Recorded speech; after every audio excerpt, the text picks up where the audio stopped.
Feliz y bendecido día para todos. Cuando decidimos elegir algún pasaje de la Biblia para leer, para meditar, nos es habitualmente más cómodo el elegir algún pasaje del Nuevo Testamento, especialmente de los Evangelios, que del Antiguo Testamento. Tiene su razón de ser, por un lado porque esas formas literarias que nos encontramos generalmente en los pasajes del Antiguo Testamento se nos hacen más difíciles para interpretar lo que el Señor nos dice ahí. También por otro lado porque esos hechos muchas veces también nos falta ese contexto histórico para poder entender qué es lo que ocurría, por qué se daban esas situaciones. Y también, lógicamente, porque son pasajes muy antiguos. Muchos de ellos tienen muchos siglos de antigüedad y de esa manera a veces nos planteamos que no nos van a decir tampoco mucho a día de hoy en nuestras circunstancias personales en nuestra sociedad actual. Sin embargo, eso no es tanto así. El Señor nos manifiesta y desea que nosotros tengamos claro que esas circunstancias, esos hechos históricos, por muy antiguos que sean, sin embargo, son muy actuales. Siguen siendo muy actuales, el Señor nos sigue manifestando toda una serie de circunstancias a través de ellos. De esa manera hoy vamos a elegir un pasaje concreto del profeta Elías. Este profeta que pasa en un momento de su vida por un momento de crisis en su relación también con Dios, nos puede ayudar también a entender nosotros nuestras circunstancias, nuestra relación con Dios a través de esta figura, igual que también nos podemos encontrar esas mismas circunstancias de crisis en muchos otros personajes del Antiguo Testamento, en Moisés, en Jonás, en Job, e incluso también en personajes del Nuevo Testamento, como muy claramente ocurre con San Pedro. Pues os invito a entrar en este pasaje, a profundizar en este personaje, en este elegido de Dios, el profeta Elías, y de esa manera descubrir qué es lo que el Señor nos quiere manifestar a través de su persona y de sus circunstancias. Vamos a comenzar viendo el contexto histórico para entender un poco mejor por qué surge en este momento el profeta Elías. Estamos en el siglo IX a.C., está gobernando el reino de Israel el rey Ahab. Ahab era un rey judío, pero sin embargo él permitía todo tipo de cultos idolátricos. Además, él se casa con Jezabel, una princesa fenicia, hija del rey de Sidón. Esta mujer, Jezabel, lo que hace es potenciar más todavía estos cultos idolátricos. De esa manera incluso llega a instituir sacerdotes paganos, falsos profetas, con lo cual lo que hace es confundir totalmente al pueblo, instigándoles y animándoles a que sigan también este tipo de cultos. Es decir, es un momento de crisis muy fuerte para el pueblo de Israel a nivel espiritual, a nivel moral. Con lo cual, ahí tiene un gran sentido que surja, como aparece en el libro de Sirácida, el profeta Elías como un fuego. Su palabra quemaba como antorcha. Es ese poder que tiene esa palabra de Dios a través de Elías para poder iluminar al pueblo y ayudarles a descubrir cuál es el único y verdadero Dios y cuál es el auténtico culto que tienen que darle a este Dios. Elías el tesbita de Tisbe de Galaad dijo a Ahab. Es decir, él se le manifiesta al rey Ahab y le muestra esta profecía. Vive el Señor Dios de Israel, ante quien sirvo, que no habrá en estos años rocío ni lluvia, si no es por la palabra de mi boca.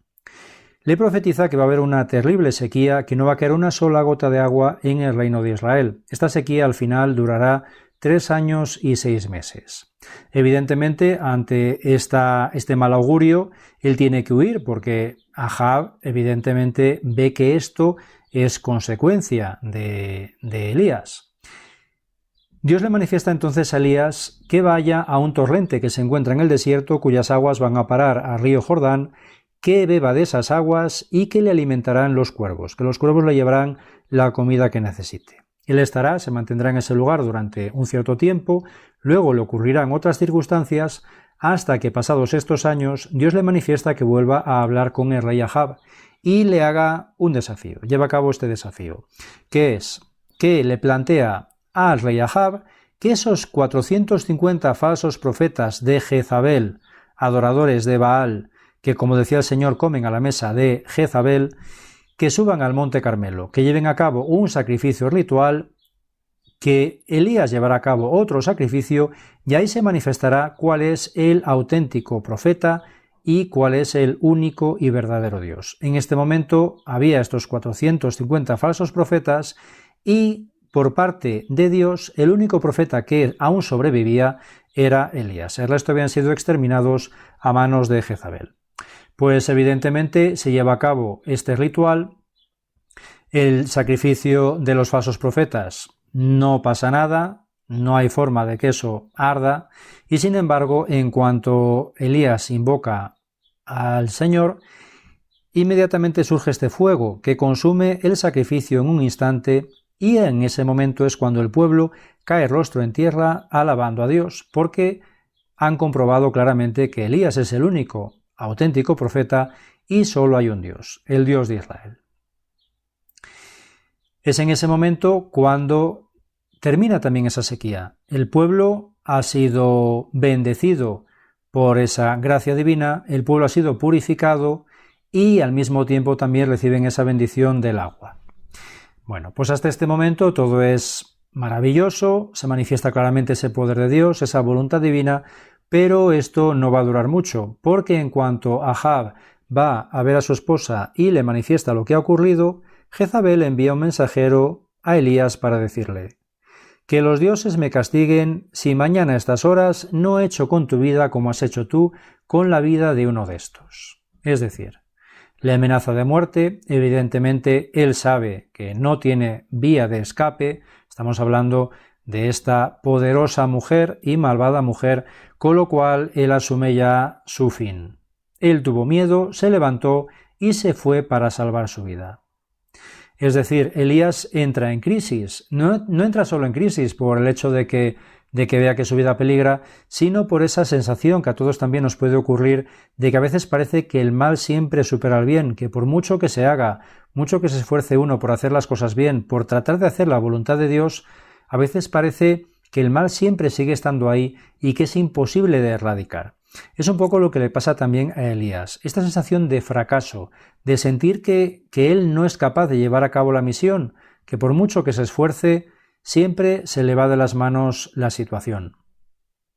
Caminó por el desierto una jornada de camino y fue a sentarse bajo una retama. Se deseó la muerte y dijo: «Basta ya, Señor, toma mi vida porque no soy mejor que mis padres». Es esa sensación de frustración que decíamos que le lleva a dejarse abatir, a perder toda esperanza y desear solo la muerte. Se acostó y se durmió bajo una retama, pero un ángel le tocó y le dijo: «Levántate y come». Este ángel le manifiesta ese alimento, esa bebida, ese agua, esa torta caliente para que se alimente y siga su camino. Pero sin embargo, Elías no se ve capaz. Elías se alimenta, pero vuelve a dormirse otra vez. Con lo cual, volvió por segunda vez el ángel de Yahvé, le tocó y le dijo: «Levántate y come, porque el camino es demasiado largo para ti». Aquí vemos esa diferencia entre ese primer momento, cuando él se alimenta, pero se deja abatir de todas formas, y esta segunda ocasión en la cual él se alimenta, pero sin embargo ese alimento sí le resulta más efectivo. Lo podemos identificar también un poco en nuestra experiencia personal con la vida de sacramentos, con la oración, con la escucha de la palabra de Dios. Es decir, no es simplemente el hecho de recibir la Eucaristía o de tener oración, de rezar, sino es qué disposición tengo yo a la hora de llevar a cabo esto. ¿Cómo recibo yo al Señor la Eucaristía? Para que realmente esos frutos del sacramento se hagan vida en mí. Evidentemente no es simplemente el hecho de recibirlo, sino de cómo lo recibo. En este caso, Elías lo recibe de una forma mucho más adecuada, con una disposición muy diferente, y de esa manera Elías se levantó, comió, bebió, y con la fuerza de aquella comida caminó 40 días y 40 noches hasta el Horeb, el monte de Dios. Bueno, pues ese alimento, que evidentemente era un alimento espiritual, no solo físico, le ayuda, le capacita para llevar a cabo, sin más alimento, esa caminata, esa marcha de 40 días y 40 noches hasta el Horeb. El Horeb, el monte de Dios, que es el monte Sinaí, en el sur de la península de Sinaí. Como vemos aquí, lo que hace Elías es justamente desandar el camino que había llevado a cabo el pueblo de Israel cuando habían entrado con Moisés a la tierra prometida. Ellos habían tenido que pasar esos 40 años en el desierto hasta conseguir entrar, y en este caso, de la misma manera, él tendrá que pasar, Elías, esos 40 días para conseguir desandar ese camino hasta ese monte tan especial, ese monte donde se le había manifestado Dios a Moisés en aquel momento. Allí se introdujo en la cueva y pasó la noche. Elías llega hasta el monte, pero lo que hace es encerrarse en una cueva y quedarse allí en la oscuridad. Es decir, él no consigue salir de su situación, él no consigue encontrar esa presencia del Señor y de esa manera se mantiene en esa oscuridad absoluta. Le llegó la palabra del Señor preguntando: ¿qué haces aquí, Elías? La cuestión es eso: ¿qué haces dentro de esa cueva? ¿Qué haces en la oscuridad encerrado en ti mismo? Sal y permanece de pie en el monte ante el Señor. Le pide esto, que le busque, que busque su presencia, que salga a la luz y de esa manera le podrá descubrir. Entonces pasó el Señor y hubo un huracán tan violento que hendía las montañas y quebraba las rocas ante el Señor, aunque en el huracán no estaba el Señor. Después del huracán un terremoto, pero en el terremoto no estaba el Señor. Elías no encuentra esa presencia del Señor pese a que manifiesta o se manifiestan esos fenómenos tan llamativos. Después del terremoto, fuego, pero en el fuego tampoco estaba el Señor. Toda esta situación lo que nos recuerda es precisamente a eso mismo que había ocurrido en este monte Sinaí, el monte Horeb, con Moisés. Recordamos cómo esas manifestaciones de Dios en ese monte habían sido de esa misma manera, de una manera tremendamente llamativa. De esa forma se nos manifestaba en el libro del Éxodo. La montaña del Sinaí humeaba, porque el Señor había descendido sobre ella en medio de fuego. Su humo se elevaba como el de un horno, y toda la montaña temblaba con violencia. Moisés hablaba y Dios le respondía con el trueno. Era esa manifestación tan poderosa que intimidaba de tal manera al pueblo que tenían auténtico miedo cuando Dios se le manifestaba a Moisés. Bueno, pues en este caso Elías se esperaría algo similar. Estaba en ese mismo lugar, estaba esperando también esa manifestación de Dios y esperaría también ese poder de Dios, esa presencia de Dios, ese Dios de todo el universo, ese Dios de toda la creación, que lo lógico pues también sería que se manifestara de una manera tan portentosa. Y sin embargo no es así. Después del fuego, el susurro de una brisa suave. Y es precisamente en esa brisa suave donde Elías sí descubre esa presencia del Señor. Es bonito porque el Papa Francisco nos manifestaba también que literalmente lo que significaría el texto hebreo aquí, lo que diría el Señor sería: el Señor era un hilo de silencio sonoro. Es esa sutileza de Dios que tantas veces a nosotros nos pasa igual. Deseamos que Dios se manifieste poderosamente en nuestras vidas, que arrase con todo, que transforme todas las circunstancias, que erradique todo el mal que nosotros podemos estar sufriendo, y sin embargo no es así. Es simplemente esa acción de ese Espíritu de Dios como ese susurro de una brisa suave, eso que parece que no hace absolutamente nada, pero sin embargo lo hace todo. Al oírlo Elías cubrió su rostro con el manto, salió y se mantuvo en pie a la entrada de la cueva. Elías ahí reconoce esa presencia del Señor y ahí es donde ya se le manifiesta también él, se abre plenamente a esa presencia de Dios. Le llegó una voz que le dijo: ¿qué haces aquí, Elías? En este caso Elías le va a responder al Señor lo mismo que le había respondido la primera vez que se lo había preguntado. Es decir, le manifiesta su situación, que está solo, que solo queda él, el único profeta de Dios, y que buscan su vida para quitársela. Pero la gran diferencia es que en este caso, aunque las palabras son las mismas, la actitud es totalmente diferente. Sus circunstancias no han cambiado en nada, pero sin embargo él ha cambiado en todo. Él es el que ha cambiado gracias a ese susurro de esa brisa suave que le ha movido el corazón. Y ahí es cuando el Señor le dice: anda, desanda tu camino. Es decir, vuelve atrás y vuelve a comenzar, porque ahora ya estás preparado para la misión. Pues es un poco lo que también nos manifiesta el Señor a cada uno de nosotros, es ese volver otra vez a hacer lo que no hemos sido capaces de llevar a cabo. ¿Por qué? Porque a veces percibíamos que éramos nosotros los que teníamos que actuar, que teníamos que hacerlo, y sin embargo es en ese momento cuando recibimos esa gracia del Espíritu que nos ilumina y nos manifiesta que eso no es nuestra labor, eso lo tiene que llevar a cabo el Señor. Si es algo que nos supera por todas partes, como en este caso esta circunstancia con Elías, no somos nosotros los que lo tenemos que llevar a cabo, es el Señor, es el mismo Dios el que va a actuar a través de nosotros, como hará en este caso con Elías.